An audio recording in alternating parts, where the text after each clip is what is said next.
Hey everybody, what is going on? It is Dunbar Snackbar. It's time for some more MLB The Show 16. It's going to be Nationals versus Reds in this one, with a game I'm already going to somewhat claim nostalgia factor on, because the first team that I played with Ajax Booker coming into the majors was the Cincinnati Reds.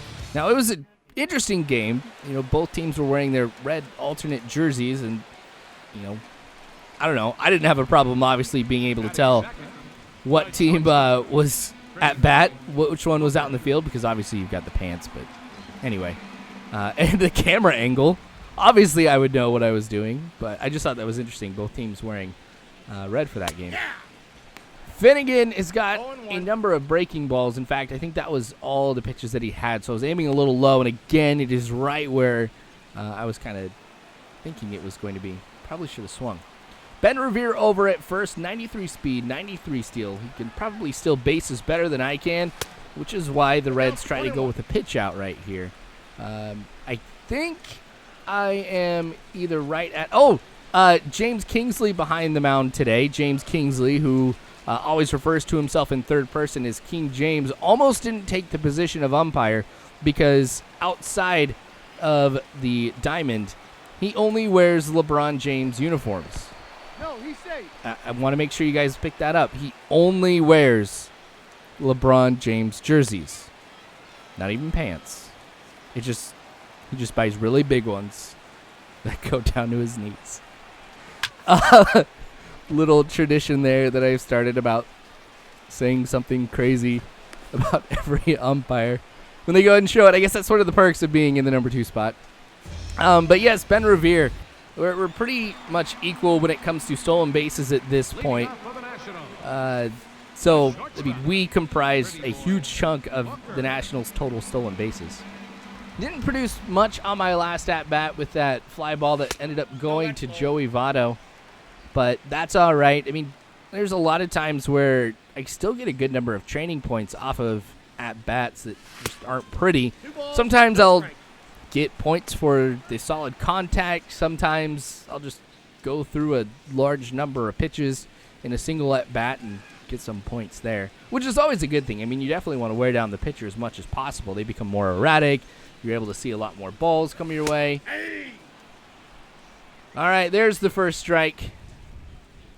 I guess this is kind of the at-bat that balances out a little bit. You know, now I'm facing a 2-1 count rather than a 1-0 or a 0-1 count. I don't know, it's just, you're not going to have 100% win all the time. Gosh, I'm glad I laid off of that one. That one was pretty close. Luckily, King James behind the plate called that one my way. Nationals up 2-0, as you can see here. Gotten a couple runs prior to this at-bat, giving us the lead. And there is ball 4. So Ajax getting over to first base in a way that, I don't know, good for us all around. Nobody in front of me, though. No Ben Revere on base. I'll be able to go ahead and try to see if I can grab a few here. Bryce Harper already facing a 2-1 count now. So Finnegan throwing a number of balls here. And the throw way high. That's not going to be a problem at all. Get into second without any issues at all. Probably try to get over to third here. Not going to expect those types of throws, really. From a major league catcher. I mean, that's something that we saw quite a bit in the minor leagues, but I can't figure that that's going to be the norm here. So I'm still going to be a little cautious about how I end up getting over to third. Now Bryce Harper facing a full count. Here I go. Swing and a miss. Does not turn into a double play, though, as I'm safely at third. It seems like that the rest of my team, whenever I get on base, especially when I get in scoring position, their ability to hit the ball drops significantly. I wish I could go back and look at statistics versus, you know, when I'm not in scoring position versus am. Oh, that went off of Finnegan's leg. And that's an error, but doesn't go into the stands, unfortunately, so he'll end up staying at first. That's all right. A run produced. That's not how you want to get a run. Ooh, right to his shin bone. Great deal of pain. Need to be removed from the game and may need a day or two before he's back to 100%. Well, like I said, not how you want to end up getting a base hit or how you want to come home, but Finnegan walking off the field. And I come up to the plate here. Wow, 63 pitches for this new pitcher. Got a runner in scoring position. I'm surprised it's not higher. Wait a sec. Those are the same. That's Finnegan still at the mound. Those liars. Either that or he was faking it. Maybe that's what he was doing. He was just too embarrassed. He wasn't able to field that ball that he decided he was going to fake an injury so people forget about it. I don't know. I'm really surprised he's still in. I mean, the only advantage that we have to having him in right now is maybe a lot more erratic, being injured. You know, but also looking at 65 pitches here when your main pitches are breaking balls. You know, that's going to mean you are going to be throwing a lot more pitches outside of the strike zone. So, yes, maybe this is good after all. Gosh, I still can't believe that. I don't think I've ever seen it where the game has said, yes, somebody's injured, they have to sit down, but then they don't. Like, I get it. You know, the Reds didn't have anybody warming up in the bullpen. They'd have to bring in somebody, you know, somewhat cold. Jeez, that one almost hit me. All right, I'm going to hold off on this pitch.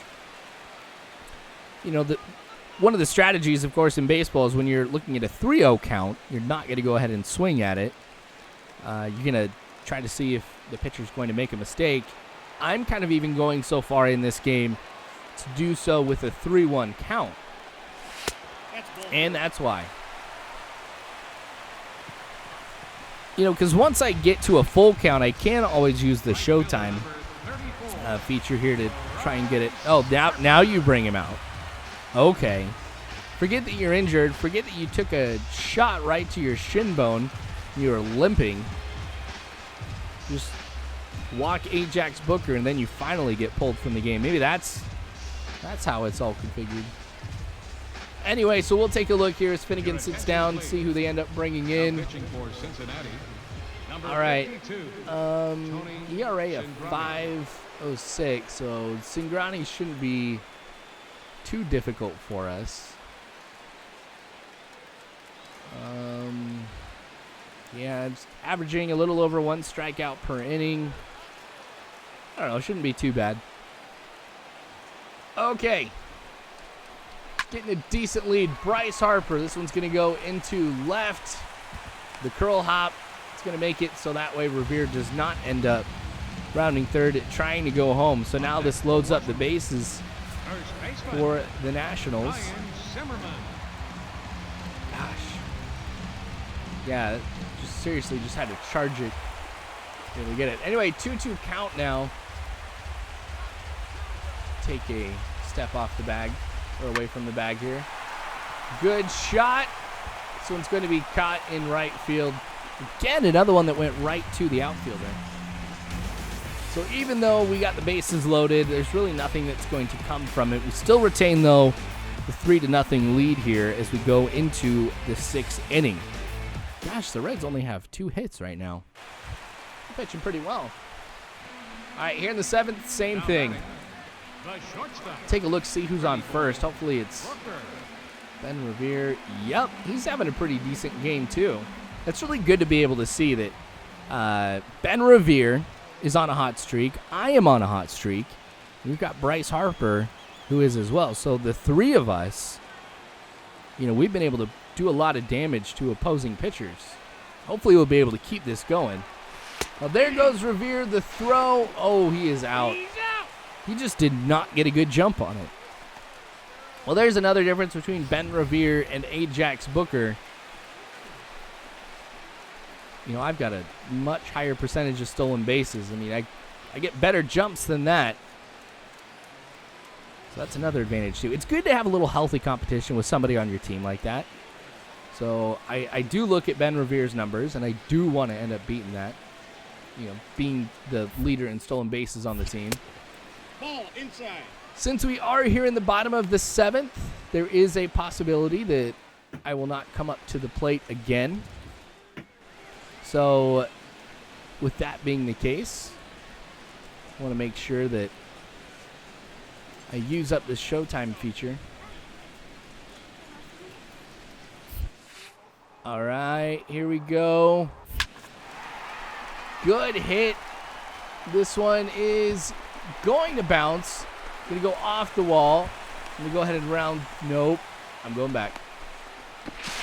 I probably could have made it over to third. That throw was not right on target. Right fielder number 34. All right.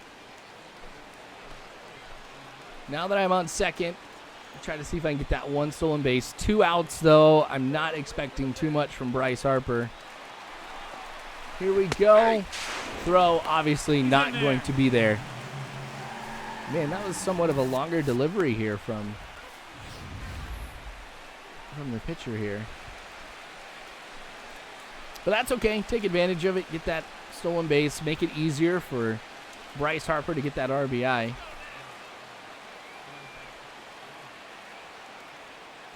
Come on, I'd like to get 2 runs in this game. Ooh, a little chopper. And he's going to miss that one. So I'm going to come home off of another one. End up being a issue with the pitcher. Like, Bryce Harper has not hit too well today. But the ones that he's got, I mean, look, his bat went farther than the ball.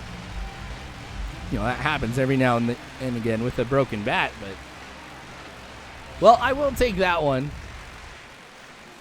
So 6-0 now in the top of the 8th. It's going to be really difficult for the Reds to come back in this one. Just right to me. This is the first fielding opportunity that I've had all game now that I think about it.